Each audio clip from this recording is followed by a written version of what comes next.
Continuamos entonces. Retomando el tema que nos ocupa de cómo estamos constituidos químicamente. Esto que ustedes observan es un esquema, una pequeña parte de lo que viene, por ejemplo, en el mapa metabólico que les pedí que ustedes impriman y que tendrán que enviar como una actividad. Esto que aparece en un círculo intermitente ahí dando vueltas, estoy señalándoles a la molécula de glucosa particularmente. Esta molécula de glucosa es una de las sustancias mucho más importantes en el organismo. Hay muchas más, pero esta tiene una función dinámica fundamental para la vida. Ya saben ustedes que la glucosa pertenece a los carbohidratos, es una hexosa, contiene en su estructura distintos OHs, radicales denominados oxidrilos. Es una estructura que en este momento, como la ven ustedes ahí, se encuentra representada de manera cíclica, aunque también la podríamos poner de manera alifática, es decir, de cadena abierta. Esta molécula, doctores, cuando se incorpora a nuestro organismo, al enfrentarse a la matriz que nos constituye, que es el agua, se cicla y se forma una molécula que se llama hemiacetal. Esta molécula, hemiacetal, esta molécula entonces va a sufrir, al llegar a la célula, una serie de cambios que nos van a permitir llevar a cabo modificaciones en su estructura para que de esta manera podamos romperla, recuperar la energía que contienen sus enlaces químicos y recuperar los átomos que lo constituyen para formar agua, por ejemplo, para formar dióxido de carbono, etcétera, etcétera. En ese proceso se van a llevar a cabo una serie de pasos mediados por enzimas que nos van a permitir producir energía finalmente. Una pequeña cantidad de esa energía se liberará en forma de calor, etcétera, etcétera, etcétera. Bueno, esto que les he comentado hace unos segundos es lo que yo quiero que ustedes conozcan del mapa metabólico, que como se darán cuenta es complicado, sí es complicado, pero si vamos trabajando de manera continua como lo estamos haciendo, verán que no tendrá ningún problema. Esto que ven aquí, doctores, entonces es una molécula, ¿sí? Es una molécula llamada glucosa, que de acuerdo a lo que se señala en este esquema, le van sucediendo varias cosas. Por ejemplo, la molécula de glucosa se convierte en glucosa 6-fosfato mediante la incorporación de una molécula famosa que ya conocerán también, que es el famoso ATP. Cuando este ATP se une, se incorpora a la glucosa por acción de una enzima, que puede ser hexoquinasa o glucoquinasa, se forma esta molécula a la que se le transfiere un fosfato de alta energía. Aquí la célula está gastando energía en este proceso, le está activando. Activar en química, en bioquímica, quiere decir que le hacemos algo a las moléculas para prepararlas a que sufran cambios posteriores en la célula. Esta molécula de glucosa 6-fosfato, doctores, le van a poder pasar muchas cosas en la célula, muchas cosas. Va a poder ser enviada a distintas rutas metabólicas, a distintos caminos de transformación química, para que esa molécula sirva, repito, para formar energía, ser degradada completamente, o bien que sea utilizada para armar nuevas moléculas. Observen entonces que el lenguaje que estoy utilizando se escucha un poco complejo, pero les hablo de átomos, les hablo de enlaces, les hablo de flechas de reacción, les hablo de enzimas. Bueno, pues todo eso, doctores, es lo que se conoce como metabolismo. Y este esquema, esta pequeña porción del esquema que forma parte del que ustedes tienen ya en sus casas, es lo que les decía ayer, ocurre en este momento en muchas de las células de nuestro cuerpo. Algunas están llevando a cabo reacciones de una parte de este esquema total, otras células están llevando de otra parte, etcétera, etcétera. En ese esquema que ustedes tienen en sus casas, tenemos las rutas metabólicas que sufrimos respecto a proteínas, a carbohidratos, ácidos nucleicos e incluso algunos ácidos grasos y lípidos en general. Entonces, por eso es importante que empecemos a manejar este lenguaje como yo lo estaba diciendo, que por supuesto, al paso del tiempo, lo irán mejorando. Bien, ¿qué es entonces el metabolismo, doctores? Seguramente ustedes recuerdan que no es otra cosa más que una serie de reacciones químicas que ocurren en la célula. Todas ellas son mediadas, la mayoría, si no es que casi todas, de hecho, están mediadas por enzimas. En el metabolismo, las reacciones químicas tienen dos posibles caminos. Uno, en que las moléculas o los compuestos con los que inicia la reacción, que normalmente se conocen como reactivos, estas moléculas reactivos reaccionan, sufren una serie de transformaciones químicas mediadas por enzimas, pérdida de moléculas, rompimiento de enlaces, etcétera, etcétera, y forman productos más pequeños. que podrán ser eliminados o que pueden ser utilizados para formar nuevos productos. Esta serie de reacciones químicas, este camino que siguen estos reactivos, cuando se van por esta secuencia degradativa, se conoce, ya lo saben, como catabolismo. Y en este proceso, doctores, generalmente lo que ocurre es que se recupera, se libera energía que va a ser guardada en al menos cuatro moléculas que me interesa mucho que empiecen a conocer y que son las que nos van a permitir guardar la energía para transportarla, moverla de un lugar a otro dentro de la célula y que éstas puedan ser utilizadas para llevar a cabo reacciones químicas. Entonces, en el catabolismo se libera energía porque se están rompiendo distintas moléculas que denominaremos nutrientes y que particularmente son los hidratos de carbono, los lípidos y las proteínas. Estos tres grupos de nutrientes, cuando se degradan, forman estos productos simples y en ese proceso se libera energía. Una pequeñísima parte de esta energía se libera en forma de calor, pero el resto se guarda en moléculas como energía química. Y esas moléculas, doctores, son particularmente el ADP, que cuando se carga de energía, se convierte en ATP, el NAD+, que como se le puede llamar también, esta también recupera energía y se convierte en NADH, reducidos.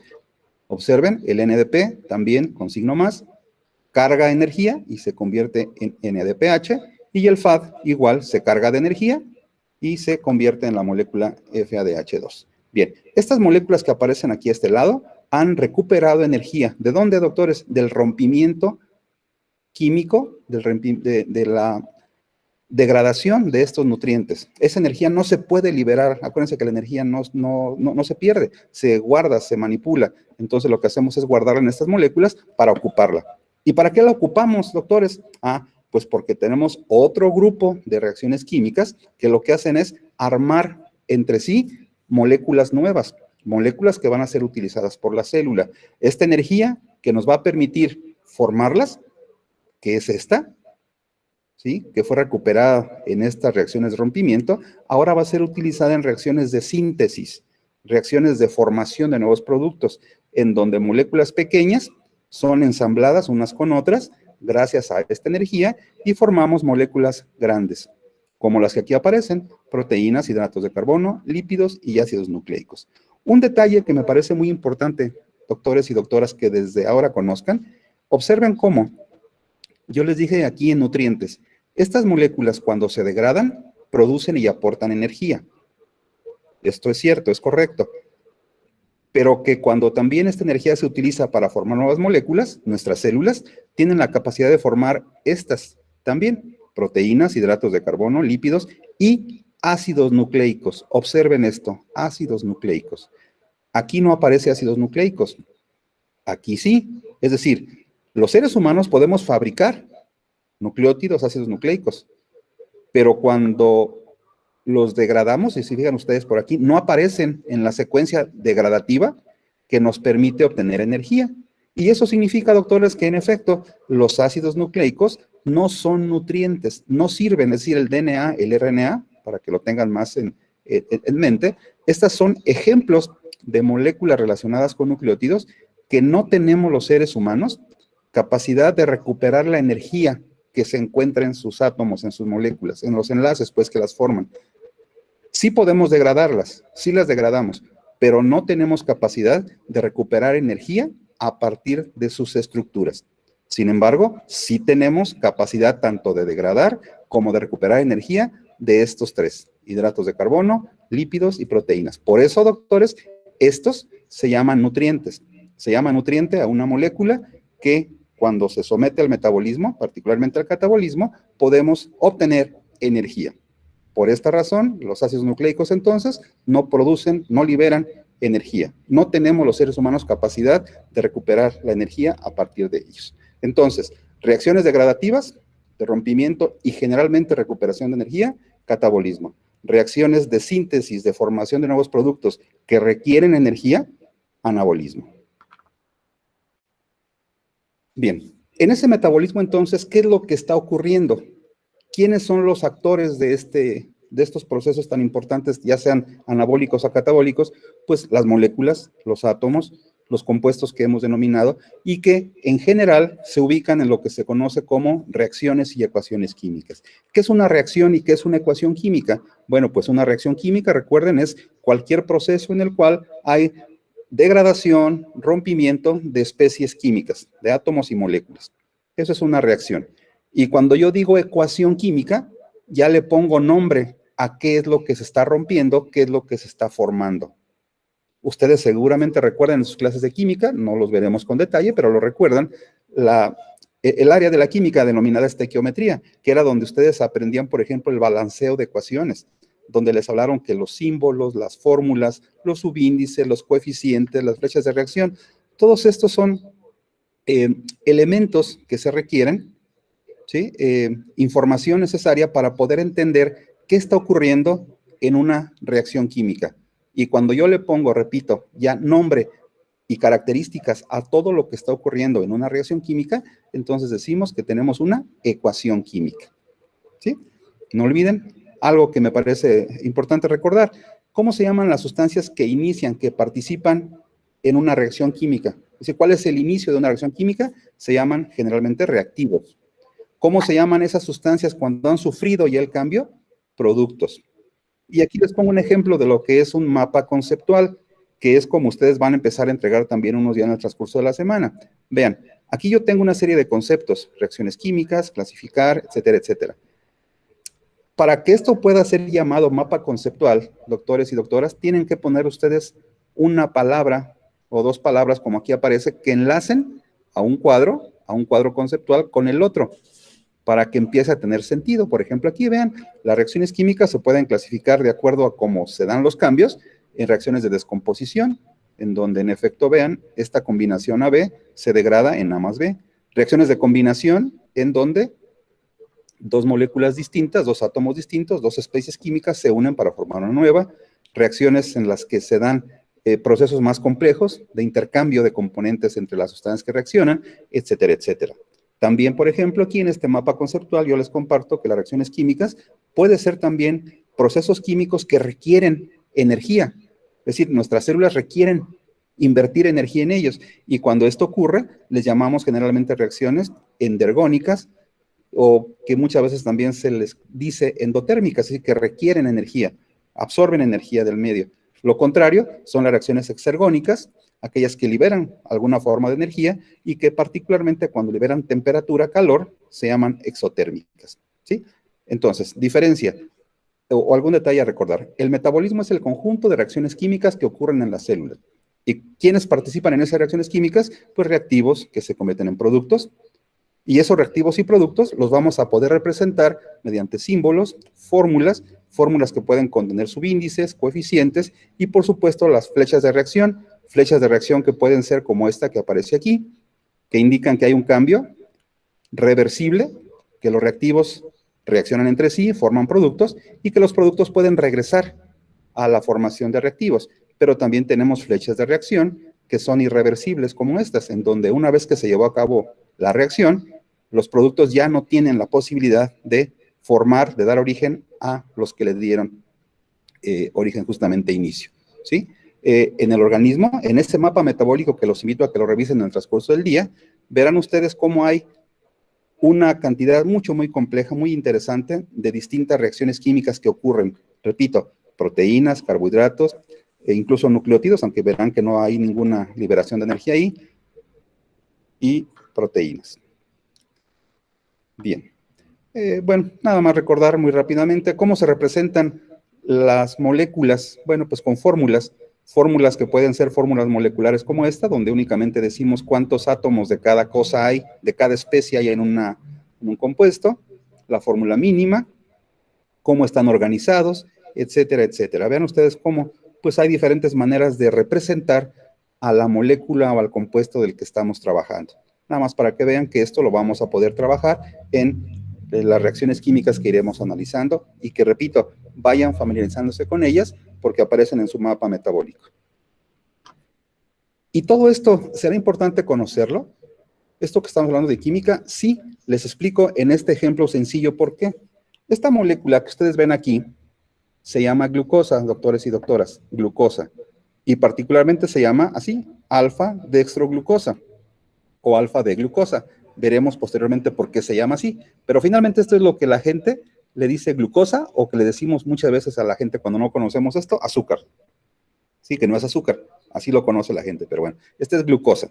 Esta glucosa, que es la que nos da energía en las células y que nos sirve para formar múltiples productos, si ustedes se fijan, está hecha de los mismos átomos que la galactosa, que si ustedes se acuerdan, es un monosacárido que forma parte de la leche, de los lácteos en general. La manosa, que también es un monosacárido que se encuentra también en la naturaleza.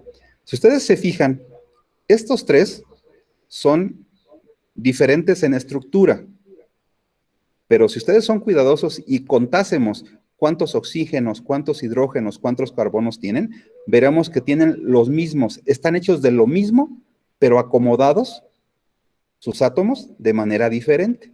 Cuando eso ocurre, doctores, tenemos una especie química, hablamos de lo que se llama isómeros. Y esto es muy importante que lo conozcan y que sepan ustedes que existe, porque esto quiere decir, en términos muy simples, que nuestro cuerpo tiene la capacidad de formar glucosa a partir de galactosa, o galactosa a partir de glucosa, o de manosa, porque tenemos enzimas, acuérdense del metabolismo, que se encargan de convertir, de reacomodar los átomos de un compuesto para dar origen a otro, y esas enzimas se llaman isomerasas. Entonces sí es importante que lo conozcamos y forman parte importante del metabolismo humano. Hay muchas maneras de expresar a los isómeros de cadena, de posición, función, pero lo que me interesa es que sepan nada más que isómero es una especie química que si la comparamos con otra, están hechos de lo mismo, pero la distribución, el acomodo de sus átomos es diferente. ¿Sí? Eso es un isómero. Casi ya para terminar con esto de química, ustedes deben recordar qué son los grupos funcionales. ¿Se acuerdan, por ejemplo, cuando hablaban de los alcanos, alquenos, alquinos, los radicales alcohol, éter, aldehído, cetona, etcétera? Todos estos, doctores, son grupos de átomos que cuando se encuentran presentes en una molécula, le confieren características especiales que las distinguen unas de otras. ¿Sí? Eso es lo que me interesa que recuerden.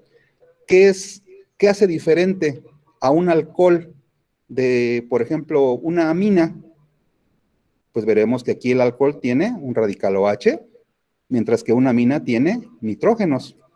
¿Qué es lo que hace diferente a un alqueno de un alquino? Pues que el alqueno tiene 2 carbonos unidos por doble enlace, el alquino por 3. ¿Qué es lo que hace diferente a una cetona de un ácido carboxílico? Pues yo veo que aquí el carbono tiene una unión con el oxígeno, esta, pero también aquí está. ¿Pero qué es lo que lo hace diferente? La presencia adicional de un OH. Entonces observen cómo ciertos átomos, cuando se acomodan de una manera diferente en una molécula, le confieren propiedades diferentes. Y ese grupo de átomos que le dan propiedades a un compuesto se llaman grupos funcionales. Y también iremos comentando algo al respecto. No se preocupen, no es un curso de química lo que veremos, pero sí nos va a permitir entender algunas cosas en particular cuando hablemos de las características de proteínas, carbohidratos, etcétera, etcétera. Bien. Los seres humanos, doctores, entonces, llevamos a cabo el metabolismo con una finalidad. Los seres humanos vivimos gracias a que producimos energía para mantenernos activos. Algunas estructuras de nuestro cuerpo producen más energía que otras, consumen más energía que otras. Y desde ese punto de vista, los seres vivos se clasifican en fotótrofos o quimiótrofos. Esto lo deben recordar en sus clases de biología. Los seres humanos, por supuesto, somos quimiótrofos, ya que obtenemos energía a partir de esos nutrientes que he dicho. ¿Cuáles eran? Las proteínas, carbohidratos y lípidos. Entonces, somos quimiótrofos. Los seres humanos, al igual que otros seres vivos, ocupamos una fuente de carbono para formar esos compuestos orgánicos que nos constituyen, proteínas, carbohidratos, etcétera. En ese sentido, los seres humanos somos heterótrofos, ya que no tenemos la capacidad de producir todo lo que ocupamos. Ocupamos que alguna otra especie, vegetal o animal, produzca sustancias que van a ser de utilidad para nosotros. Nosotros no tenemos la capacidad de armarlos. Por tal razón, somos heterótrofos. Y finalmente, somos seres que requerimos oxígeno, mucho oxígeno. Entonces, ante ellos somos aerobios estrictos. Ya veremos al paso del tiempo, cuando hablemos, por ejemplo, del metabolismo de carbohidratos, cómo tenemos una pequeña variante donde es posible que nuestras células funcionen con una disminución de oxígeno, y eso le llamamos anaerobio. Pero veremos que eso tiene que ver, por ejemplo, con cuando ustedes tienen una fatiga muscular, formación de ácido láctico. Ahí es donde se forman cantidades importantes de ácido láctico, cuando la masa muscular, que es aerobia, pues no hay suficiente aporte, entonces empieza a degradar nutrientes queriendo obtener energía, pero sin oxígeno. Y eso se genera una vía anaerobia que genera acumulación de ácido láctico. Lo veremos y entenderán qué importante y qué interesante es este proceso. Entonces, resumiendo lo que hasta ahorita hemos comentado, los nutrientes son moléculas, son compuestos químicos que cuando se degradan producen energía. Y esas moléculas que se degradan, producen energía, tienen también la posibilidad de que la energía que han liberado pueda ser utilizada para formar nuevos nutrientes, nuevas moléculas que serán de utilidad para la célula. Eso se conoce como metabolismo. Los seres humanos, recordábamos el día de ayer, que estamos constituidos entonces por compuestos orgánicos e inorgánicos. Carbohidratos, proteínas, lípidos son nutrientes. Estos sí pueden producir energía. Tenemos agua en nuestro organismo. El agua no aporta energía. Cuando, por ejemplo, alguna gente les diga a ustedes en su consulta, oiga, doctor, que yo necesito agua porque ocupo energía, no, pues el agua no sirve para producir energía. El agua tiene otras funciones en el organismo, no sirve para producir energía, ¿sí? No da energía. No rompemos las moléculas de agua para liberar energía. Pero también tenemos nucleótidos. ¿Qué acabo de comentar? Los nucleótidos forman parte también de los seres vivos, estarían por aquí, se borró la imagen. Esos no pueden liberar energía, no podemos degradarlos para producir energía, tampoco las vitaminas ni los minerales. Son moléculas que no pueden romperse y formar energía. Ustedes en su práctica médica se darán cuenta, incluso con su familia, se van a dar cuenta de que mucha gente dice, bueno, es que me siento con falta de energía, voy a tomarme unas vitaminas. Y en efecto, el consumo de vitaminas muchas veces ayuda a que las personas se sientan bien, mejora su rendimiento. Y uno pudiera pensar, bueno, es que las vitaminas están degradando, se están produciendo energía. No es eso, doctores. Acuérdense, las vitaminas y los minerales son indispensables en muchas reacciones químicas metabólicas porque estimulan a las enzimas que llevan a cabo las reacciones y estas se efectúan de una manera mucho más plena, más completa, más óptima y por eso se produce mayor cantidad de energía. Pero no es que las vitaminas y minerales, ellas produzcan energía, estimulan a las reacciones químicas, a las enzimas, para que los procesos catabólicos, por ejemplo, de liberación de energía, sean adecuados. Bien, otra molécula, doctores, también para que lo sepan, que no entra en la categoría de nutrientes, tal vez por razones éticas, pero es una molécula que sí puede producir energía, es el alcohol. Esta es una molécula, no forma parte normal de nuestro cuerpo, por supuesto, más bien tiene una fuente exógena, pero esta cuando la consumimos, esta sí la degradamos, rompemos a las moléculas de alcohol y liberamos energía proveniente de sus enlaces. ¿Y saben cuánta energía produce? Lo mismo que la grasa. Y la grasa, es decir, los ácidos grasos, son los nutrientes que mayor cantidad de energía aportan. 9 calorías o 9 kilocalorías, comparado con las proteínas, que son 4 kilocalorías o calorías por gramo, y hidratos de carbono, que por razones técnicas, pues se dice que es casi lo mismo, 4 y 4, proteína y carbohidrato, y 9 de grasa. Estas son entonces las moléculas, doctores, a partir de las cuales los seres humanos podemos obtener energía. Ahorita que comentaba las enzimas, seguramente ustedes recuerdan qué son las enzimas. Esta imagen no la voy a desarrollar con plenitud porque hay algunos conceptos que me parece importante precisar en otra ocasión. Lo que sí quiero decirles nada más es que recuerden, las enzimas son ese grupo de sustancias derivadas de proteínas, y digo derivadas porque hay algunas enzimas que están hechas 100% de proteínas, de aminoácidos, pero también hay enzimas que tienen otra cosa diferente. Siguen teniendo proteínas, aminoácidos, pero también tienen otra cosa. Sí, lo veremos después. Estas enzimas entonces son fundamentales para llevar a cabo las reacciones químicas del cuerpo. Si no hay enzimas, las reacciones químicas pudiera ser que se llevaran a cabo, pero tardarían años, siglos, seguramente, y pues no no tendríamos la posibilidad de vivir, de llevar a cabo el modelo termodinámico que tenemos. ¿Para qué sirve la energía, doctores, entonces, que tenemos en nuestro cuerpo, que generamos los seres vivos? Pues para producir moléculas, para efectuar movimientos, trabajos mecánicos, para mover moléculas entre membranas o entre organelos celulares, vean, para generar potenciales, liberar y producir calor, o como el caso de algunos organismos, para que esa energía que se está liberando en estas transformaciones, pues genera bioluminiscencia, ¿verdad? Como en el caso de las luciérnagas y algunos otros, otras criaturas por ahí marinas incluso. Casi para terminar con esto entonces, doctores, ¿para qué nos sirve a los seres humanos el metabolismo? Para producir energía y calor, para almacenar moléculas energéticas, para sintetizar moléculas precursoras, para degradar moléculas en la vía digestiva, pero también degradamos moléculas dentro de la célula, para liberar, sacar, excretar sustancias útiles o potencialmente tóxicas, o para generar incluso moléculas reguladoras, que son las hormonas y otras moléculas de señalización. Para que esto funcione bien en nuestro cuerpo, doctores, ¿qué ocupamos? Bueno, pues tener una ingesta adecuada de nutrientes. ¿Y en qué gastamos estos nutrientes? ¿Cómo se manifiesta energía? ¿Qué ocurre? Bueno, pues en metabolismo basal, que es la cantidad de energía que requerimos para vivir. El solo hecho de vivir, de sin hacer nada, pero estar viviendo, nos hace gastar energía. Y eso se conoce como metabolismo basal. También ocupamos gastar energía para digerir alimentos, absorberlos, movilizarlos, llevarlos a las células. Se llama efecto térmico. Ocupamos energía para llevar a cabo actividad física y para producir calor. Ya lo deben de saber esto, doctores. Cuando tenemos un desbalance entre la ingesta y el egreso, puede ser que todo esto ocurra de manera más o menos normal, las funciones. Pero ¿qué ocurre?